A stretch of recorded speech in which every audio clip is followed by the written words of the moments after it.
18 horas. Notícias de Manaus, Amazonas, Brasil e do mundo. Agora na Mix. Mix agora 6 horas e 1 minuto em Manaus. Boa noite pra você em 100,7 na sintonia certa no melhor mix do Brasil. Começa agora mais uma edição do programa 18 horas e hoje é segunda-feira, dia 22 de fevereiro de 2021. Estamos juntos com você até às 7 da noite com as principais notícias do dia. Eu, Carlos Júnior e Karime Leão na apresentação. Ari Guedes, produtor e DJ ali na técnica, na operação e lá no aplicativo humano, nos estúdios está o Wellington Trovão transmitindo ao vivo e em cores para todo o Brasil via internet. Mais uma edição do programa 18 horas. Boa noite para você, então, Karime Leão. Boa noite, Carlão. Boa noite para você que acompanha a programação aqui da Mix Manaus. Estamos juntos a partir de agora até às 7 da noite no programa 18 horas. E daqui a pouquinho o programa vai estar lá na íntegra no 18horas.com.br, o site de notícias da Mix Manaus. Aquele salve especial para a galera do aplicativo humano que nos acompanha e nos assiste ao vivo em cores diretaço aqui dos estúdios da Mix Manaus. Então, combinado, às 6 horas e 2 minutos e até às 7 da noite, as principais notícias do dia nesta segunda-feira. Mais uma edição do programa 18 horas para você aqui no melhor mix do Brasil. Você está ouvindo Mix 18 horas. Bom, e nesta segunda-feira, no primeiro dia de reabertura do comércio, Manaus voltou praticamente à normalidade, né? Aglomerações nas principais ruas do centro da cidade e também dos bairros, o trânsito travado, ônibus superlotados, muita gente sem máscara facial e nem respeitando o distanciamento social que é tão importante. Carlão, né? Pois é, que desde o dia 4 de janeiro, vamos lembrar, né? As lojas de produtos não essenciais, tanto no centro quanto nos bairros, assim como nos shoppings e os restaurantes, estavam sem funcionar por causa das medidas de restrições impostas pelo governo do estado para tentar conter a pandemia de Covid-19. E a repórter Júlia Gomes acompanhou esse primeiro dia de reabertura do comércio que ficou 48 dias sem atividades normal. Vamos conferir. O movimento na Avenida Eduardo Ribeiro e na Rua Marechal Deodoro, áreas de comércio intenso e popular no centro de Manaus, ainda não era como de costume, mas mesmo assim teve aglomerações, gente desrespeitando as medidas de segurança contra a Covid-19. Teve também fila para pagar conta em loja, famílias com crianças indo às compras e pessoas insistindo em não usar a máscara. Já os empresários precisaram se adaptar, obedecer ao distanciamento social dentro das lojas e as medidas de proteção. Na porta dos estabelecimentos, entrada controlada e funcionários orientando sobre o uso do álcool em gel e exigindo o uso da máscara. Robson Almeida é representante comercial e conta que muitos dos seus clientes estão animados com a retomada do comércio. Ele conta que hoje já foi um dia mais positivo de vendas. Hoje pude andar nas lojas onde eu trabalho, atendo os clientes. Um movimento muito bom mesmo.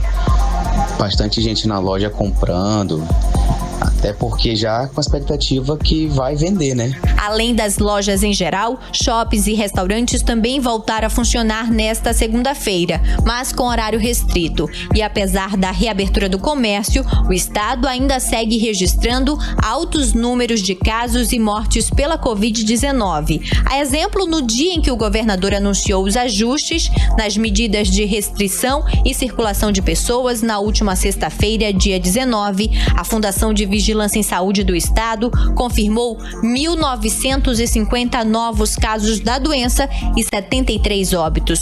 A reabertura do comércio está condicionada aos números da Covid-19, como afirmou o governador Wilson Lima durante a coletiva onde ele anunciou os ajustes no novo decreto. Esses ajustes que nós estamos fazendo, eles podem ser revogados ou podemos voltar atrás a qualquer momento, de acordo com a evolução dos casos epidemiológicos.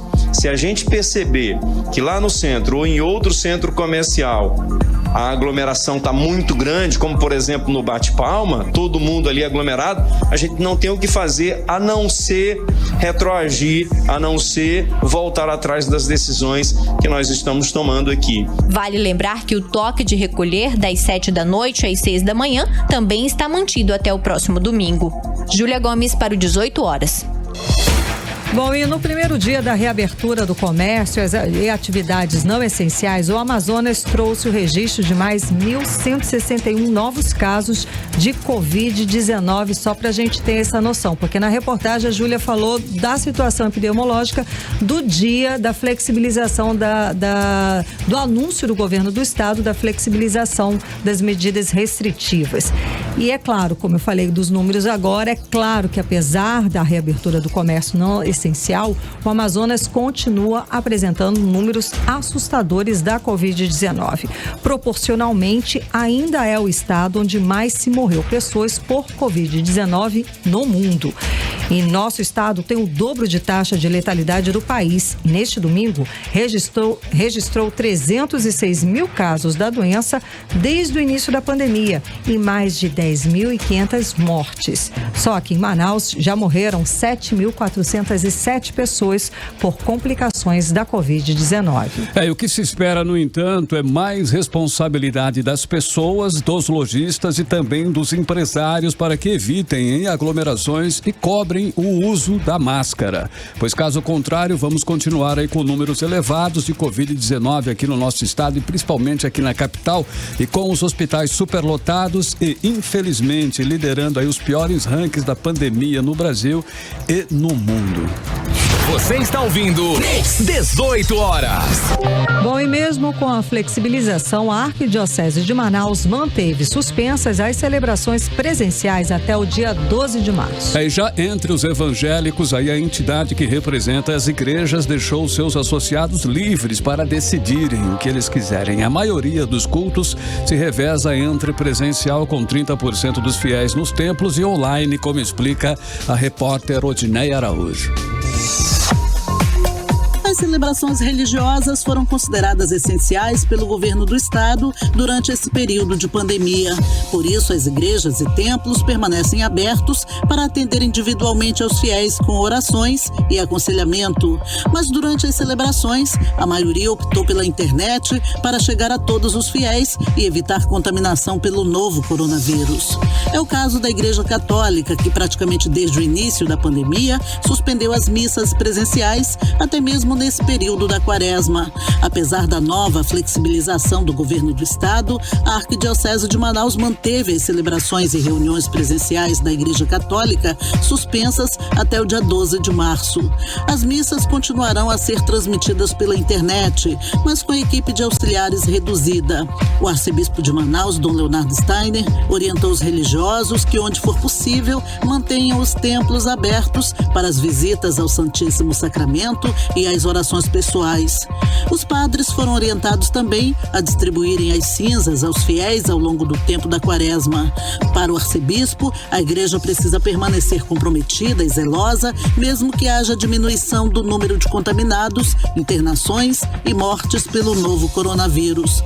Esperamos depois também devagar podermos abrir para a participação de todos. Gostaria de insistir, caríssimos irmãos e irmãs, na necessidade da vacina e do cuidado. Não é porque não estamos mais exportando pessoas para outros estados é que nós podemos agora achar que tudo está tranquilo. Não está tranquilo. Diminuíram as internações, diminuíram os óbitos, mas a situação ainda é grave. Já entre as igrejas evangélicas, a OMEAN, que é a Ordem dos Ministros do Evangelho no Amazonas, deixou seus associados livres para decidirem se mantêm os cultos online ou presencial. A maioria das igrejas optou pela forma híbrida, ou seja, os cultos se revezam entre presencial com 30% dos fiéis nos templos e online para o restante, especialmente para quem é do grupo de risco. As igrejas também permanecem abertas para orações e aconselhamentos, de acordo com o presidente da Ordem, Walter de Nazaré Pereira. As pessoas vão lá, recebem oração, não é? E às vezes a igreja também está aberta na sua comunidade, não tem muita gente, de repente uma pessoa está precisando de um conselho, de um conforto, e aquele momento ali é bem-vindo, né?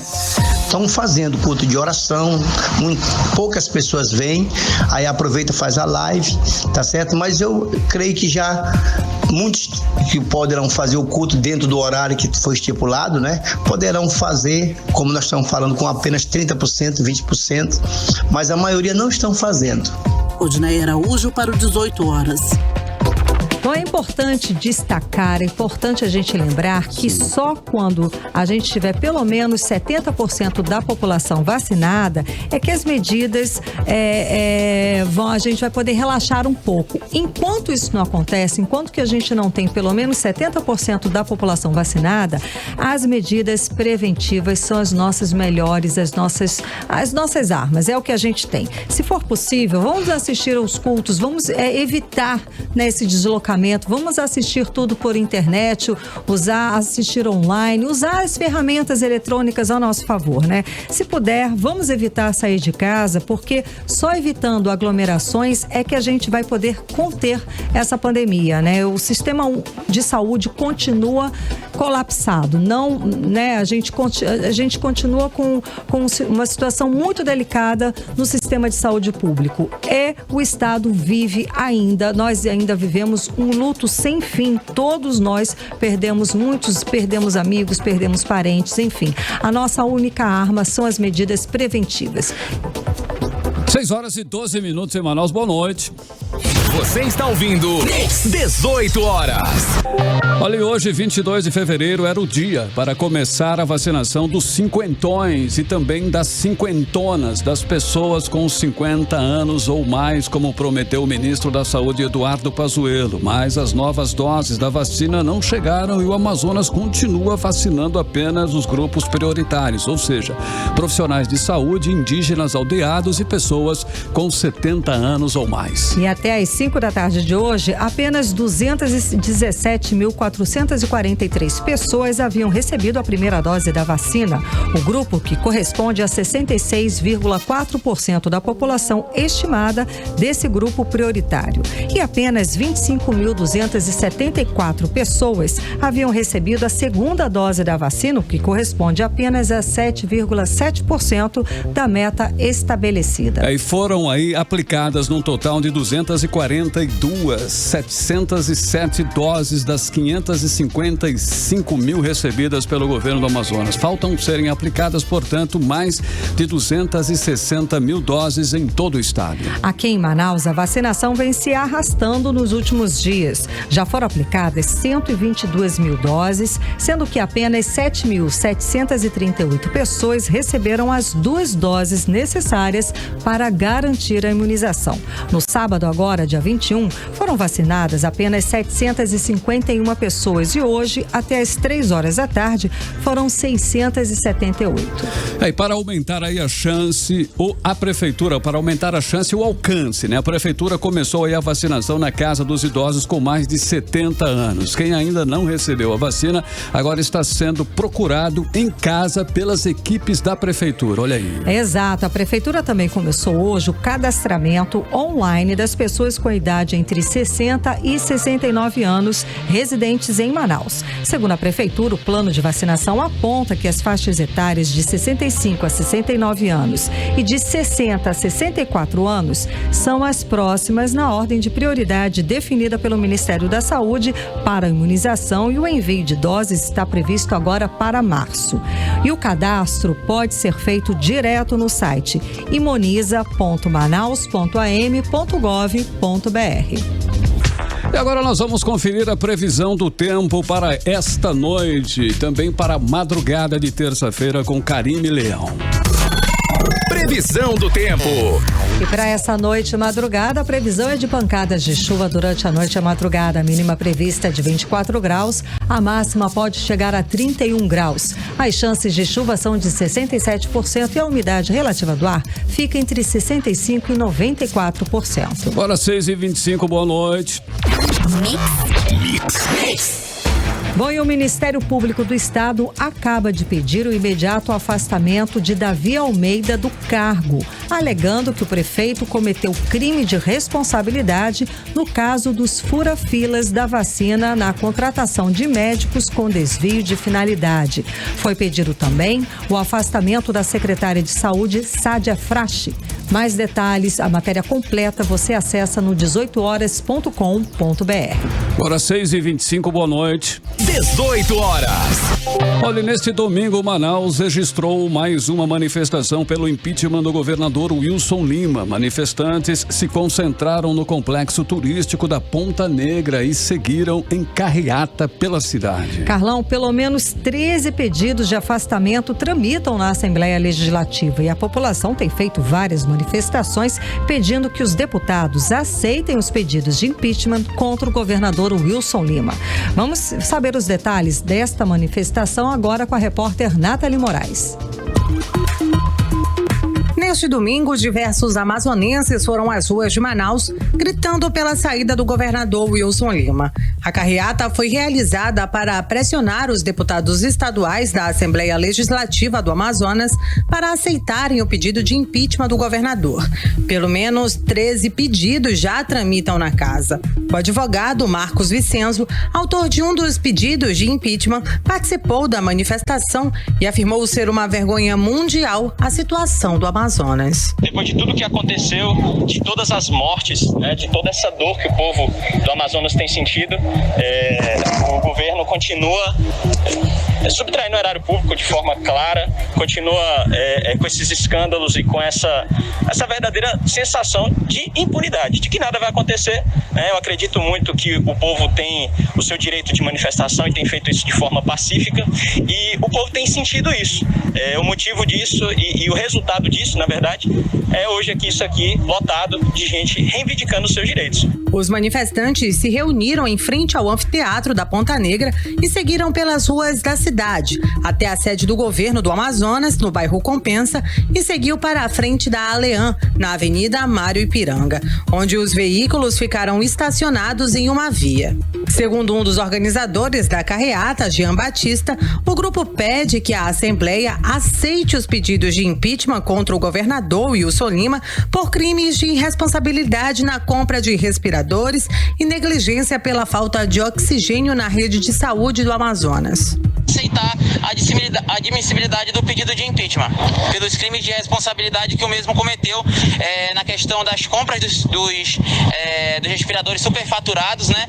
E também na questão da negligência dele por parte dos oxigênios aqui em janeiro, que ceifou milhares de vidas aqui no estado do Amazonas. Por meio de nota, o governo do estado informou que respeita a manifestação feita pelo grupo.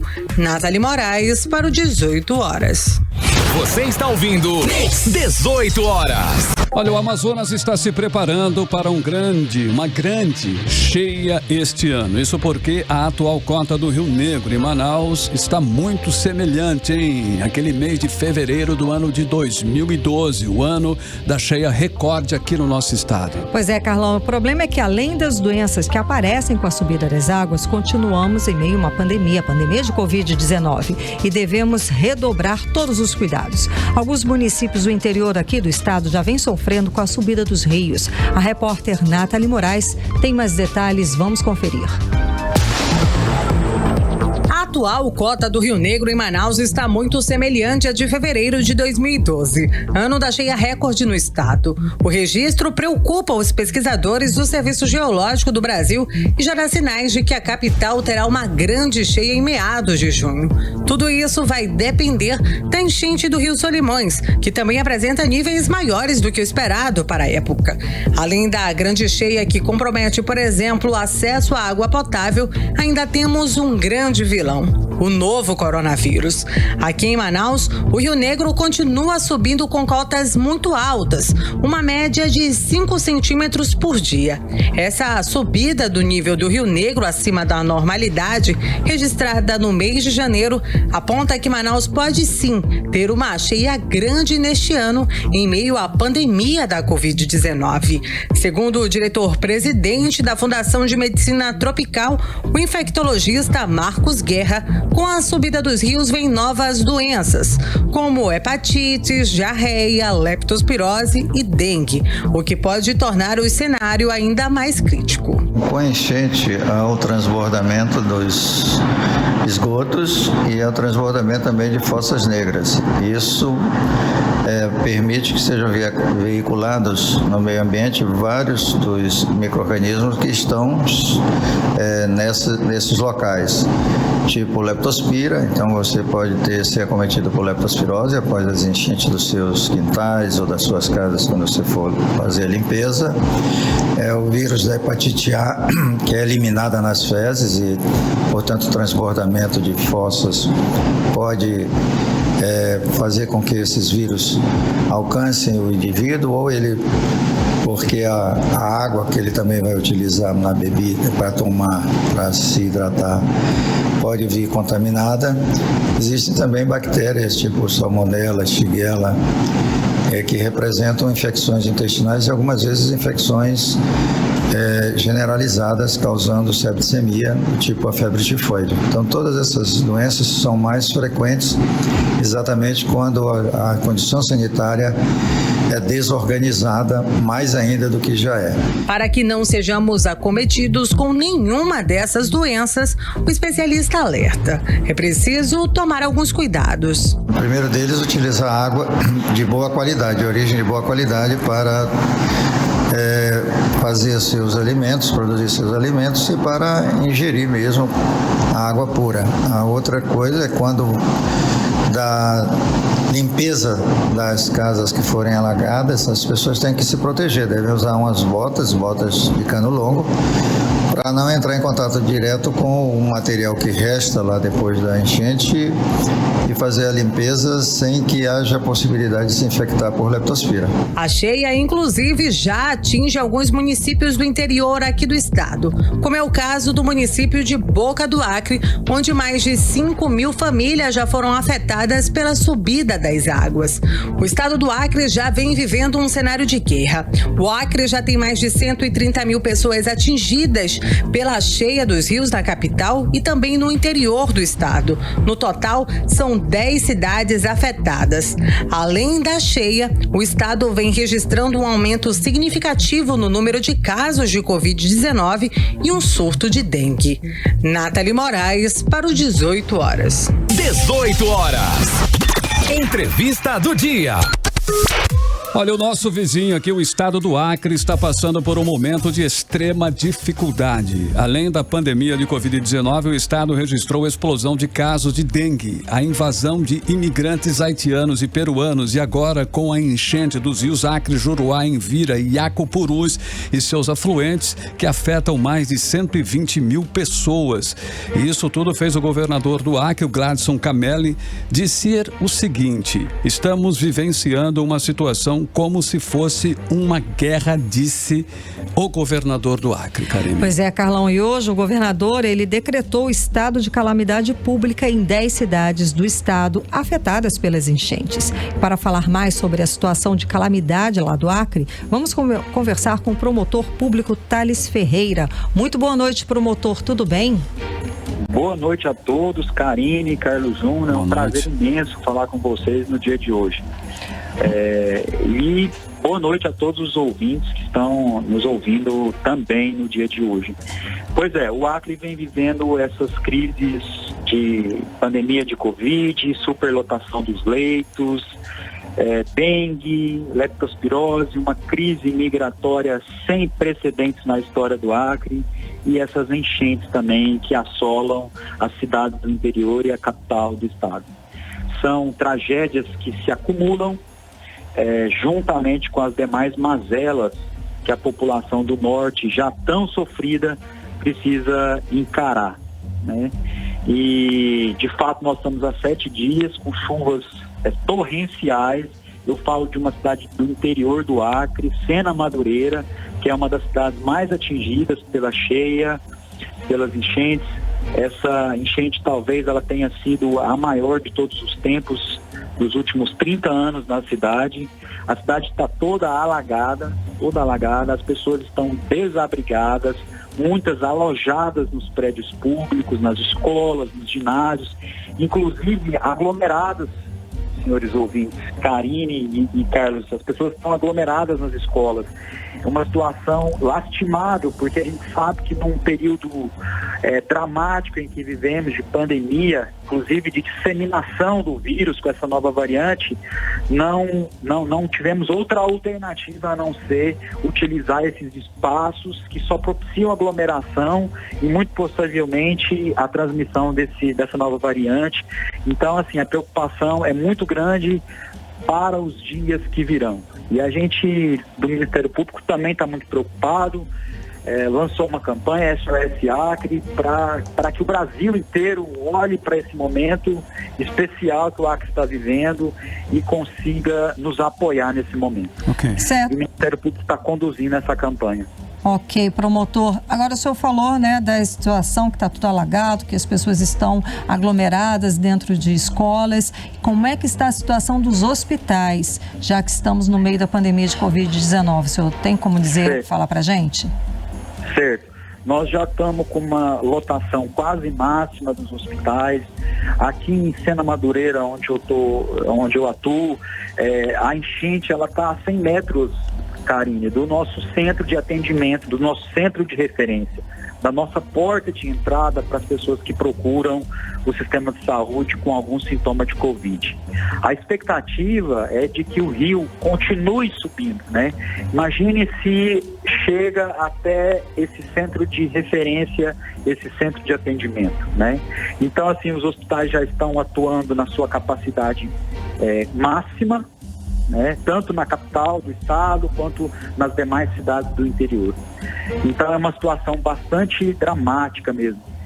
E o que é mais desconfortável, Karine, é que a população ainda continua desrespeitando as ordens emanadas das autoridades sanitárias, as ordens emanadas das autoridades superiores no que tange às medidas sanitárias que precisam ser tomadas.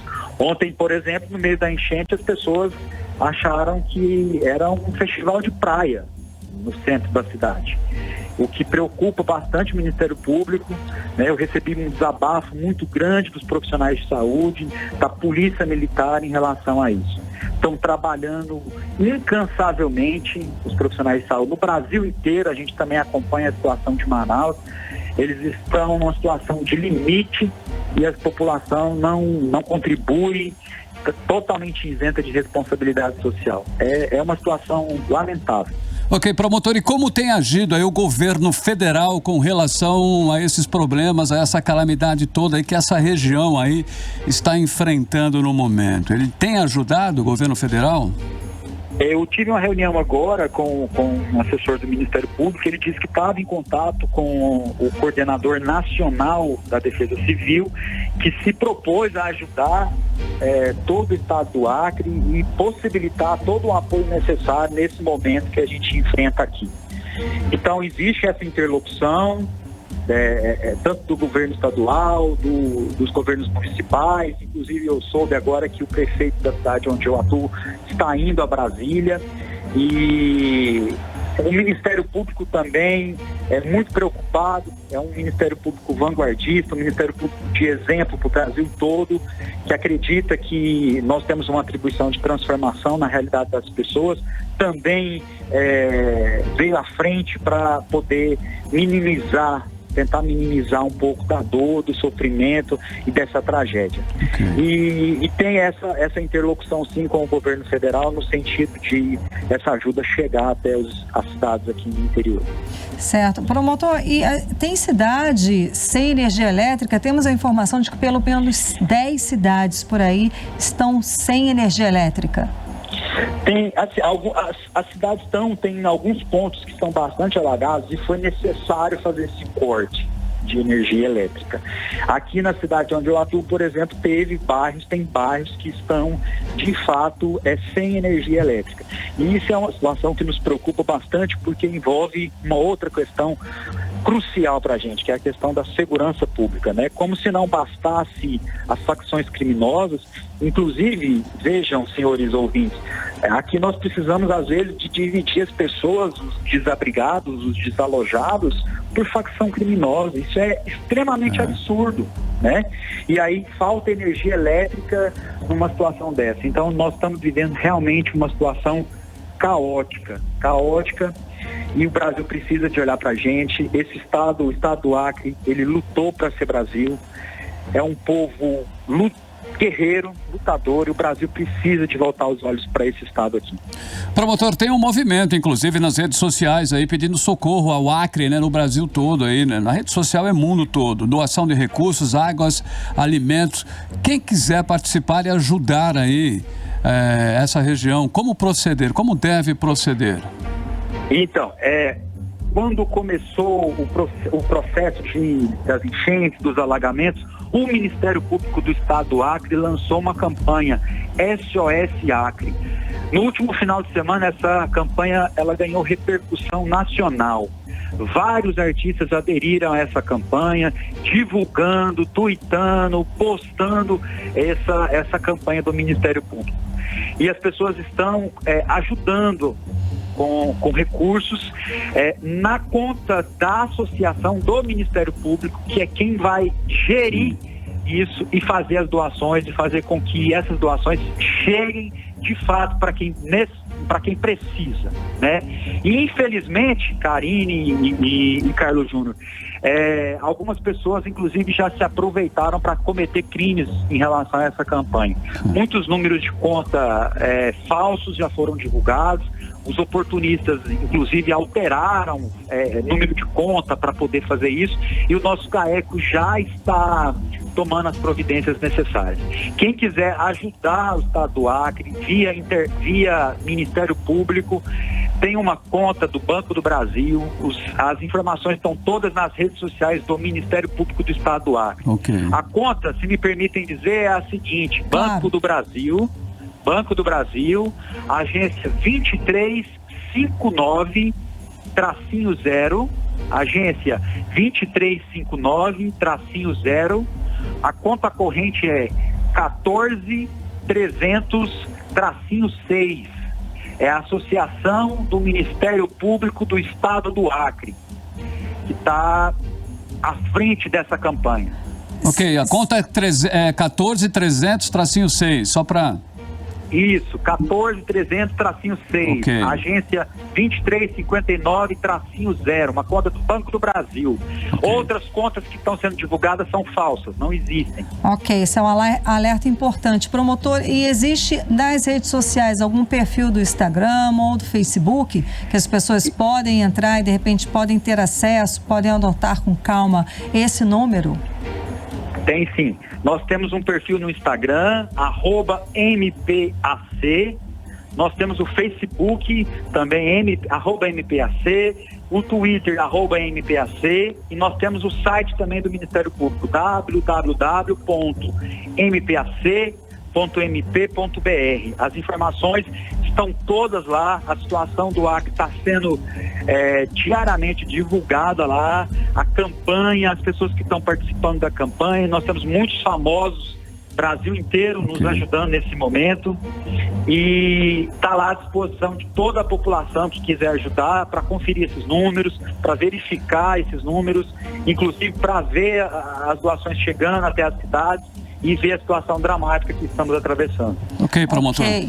Muitíssimo obrigada pela sua participação conversando com a gente hoje aqui no programa 18 horas.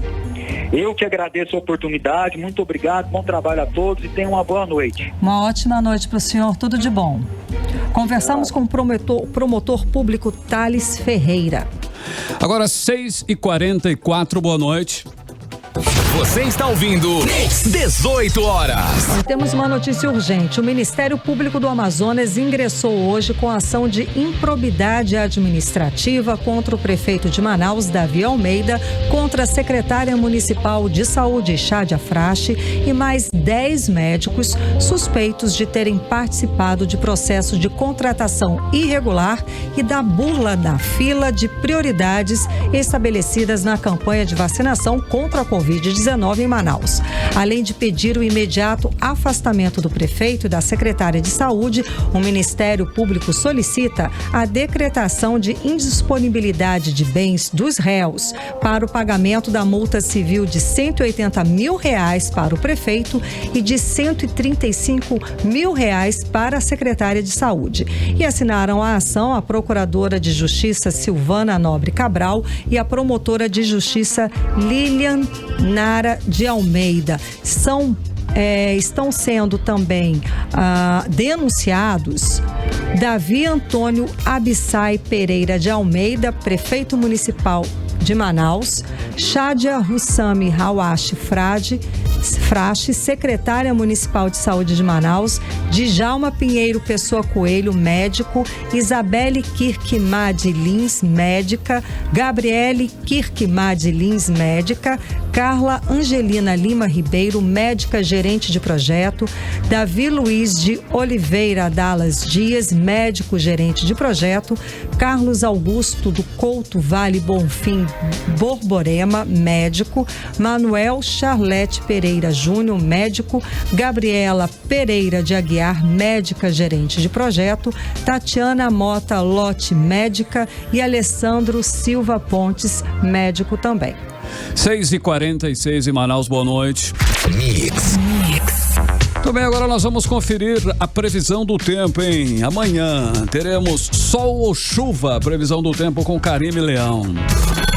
Previsão do tempo. Amanhã, previsão é de sol com algumas nuvens e chove rápido sim durante o dia e a noite, segundo informações do Clima Tempo. A mínima prevista é de 23 graus, a máxima não deve passar dos 31 graus. As chances de chuva são de 90% e a umidade relativa do ar fica entre 67% e 95%. Agora 6h52, boa noite. Olha, a Secretaria de Controle Externo pede que governo do Estado devolva 30 milhões de reais por pagamento irregular de gratificação a servidores. O relator do processo do Tribunal de Contas, no entanto, ele preferiu dar um tempo de 5 dias para que o governo explique melhor esses pagamentos. Isso porque o caso pode gerar confusão entre o funcionalismo público do Amazonas. Vamos entender melhor essa história agora na reportagem de Odinei Araújo. O secretário-geral de Controle Externo do Tribunal de Contas do Amazonas, Jorge Guedes Lobo, pediu a suspensão do pagamento da gratificação de atividade técnico-administrativo, a chamada GATA, aos servidores efetivos do Estado, referente aos pagamentos nos meses de julho a dezembro do ano passado. Após análise, o pagamento da GATA foi julgado inconstitucional pelo Tribunal de Justiça do Amazonas, com base em decreto de 2008. O pagamento das gratificações, de acordo com o processo, afronta o artigo 109, inciso 8º da Constituição Estadual, que reserva à lei questões relacionadas à remuneração de servidores públicos.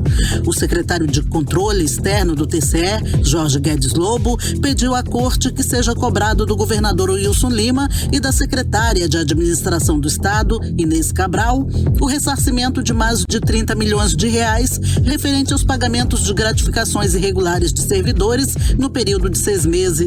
A representação foi admitida pelo presidente do TCE, Mário de Mello, que enviou o processo ao relator, o conselheiro substituto Mário Costa Filho. O relator preferiu primeiro ouvir a SEAD e a PGE, Procuradoria-Geral do Estado. Foi dado um prazo de 5 dias para que o governo explique melhor esse pagamento. O governo deve ser notificado hoje da solicitação da justificativa. O prazo de 5 dias pode ser prorrogado se a parte achar que precisa de mais tempo para responder à Corte. Tentamos ouvir o relator do processo, mas ele prefere falar apenas nos autos. Para o deputado estadual Serafim Corrêa, que é economista, o assunto é complexo, deve ser tratado com muito cuidado, até porque deve gerar confusão entre os servidores do Estado. Toda cautela numa situação como essa será pouco, porque ao fim e ao cabo, se alguém tem que devolver, é quem recebeu. E isso geraria uma confusão muito grande no seio do funcionalismo. Sou de opinião que o governo do Estado tem que procurar meios e modos de minimizar essa questão e de equacionar esse problema. Odinei Araújo para o 18 horas. Você está ouvindo 18 horas. E olha, atenção, hein? Começa amanhã a aplicação das provas do Enem aqui no estado do Amazonas. Só em Manaus, mais de 160 mil pessoas devem fazer o exame. E durante os 2 dias de provas, o governo estadual decretou ponto facultativo e feriado escolar como medida para reduzir a circulação de pessoas nas ruas e evitar as aglomerações. Bom, por isso, as atividades escolares da rede pública retornam apenas na próxima quinta-feira. Já os serviços de saúde de outros órgãos da administração pública vão funcionar normalmente em Manaus. Vamos conferir os detalhes agora na reportagem de Júlia Gomes.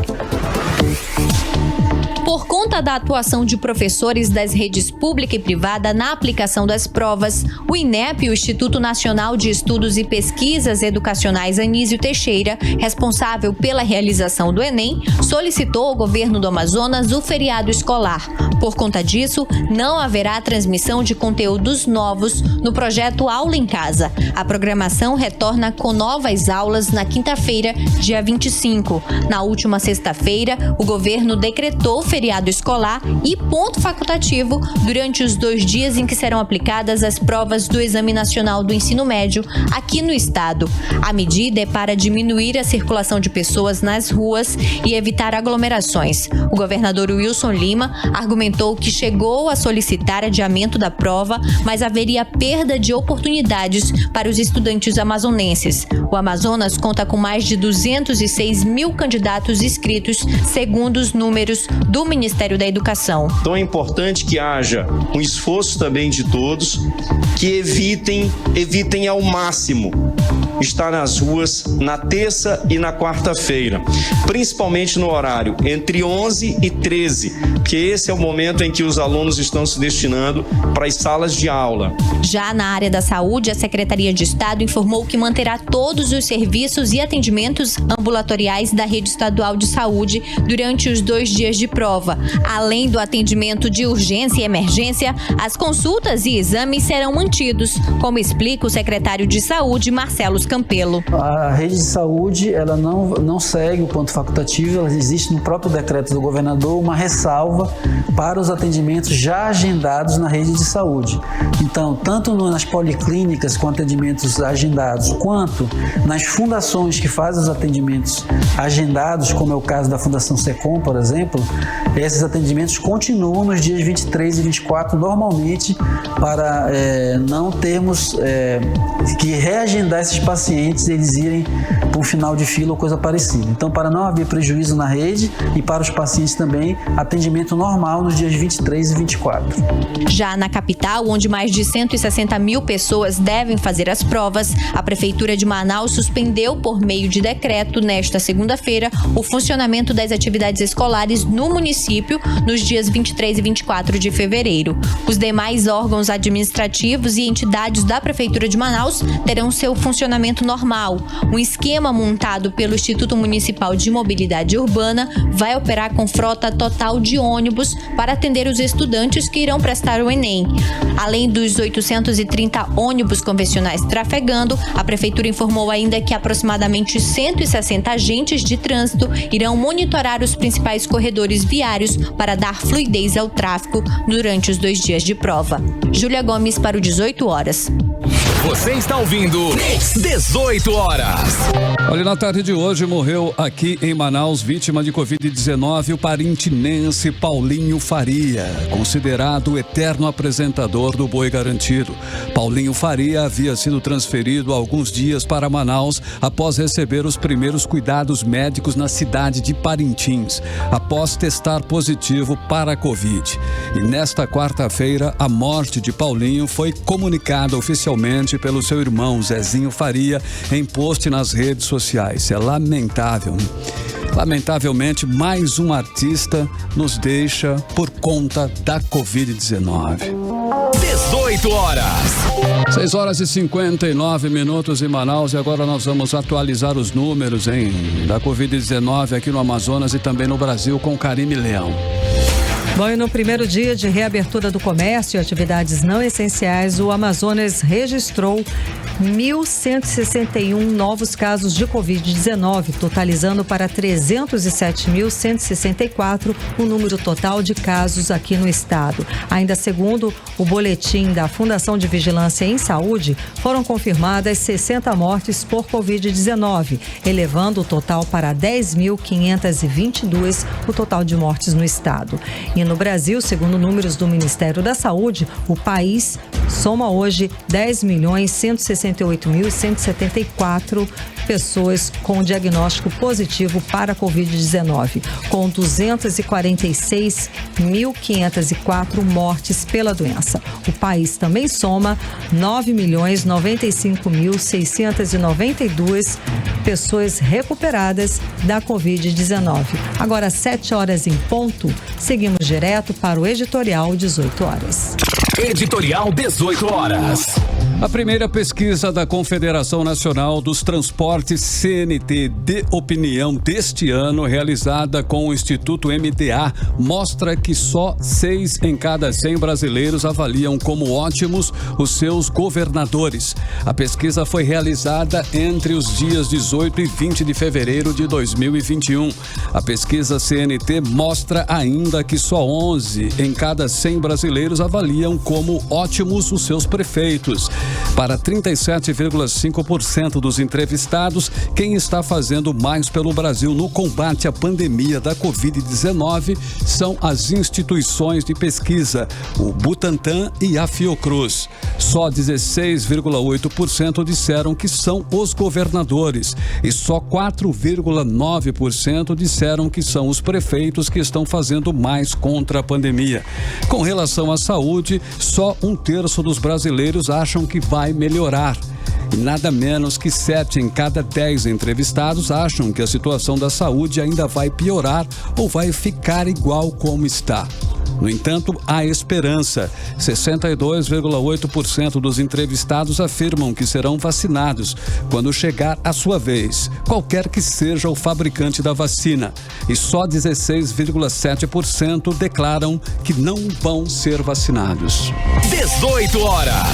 7 horas e 2 minutos. Karime, encerramos assim mais uma edição do 18 horas. Um beijo, obrigada pela companhia. Até amanhã. Até amanhã. Continue na sintonia certa. Amanhã, terça-feira, a partir das 6 da tarde, estaremos de volta com você aqui para mais uma edição do 18 horas aqui no melhor Mix do Brasil. Você ouviu 18 horas. As notícias do Brasil e do mundo. De volta amanhã.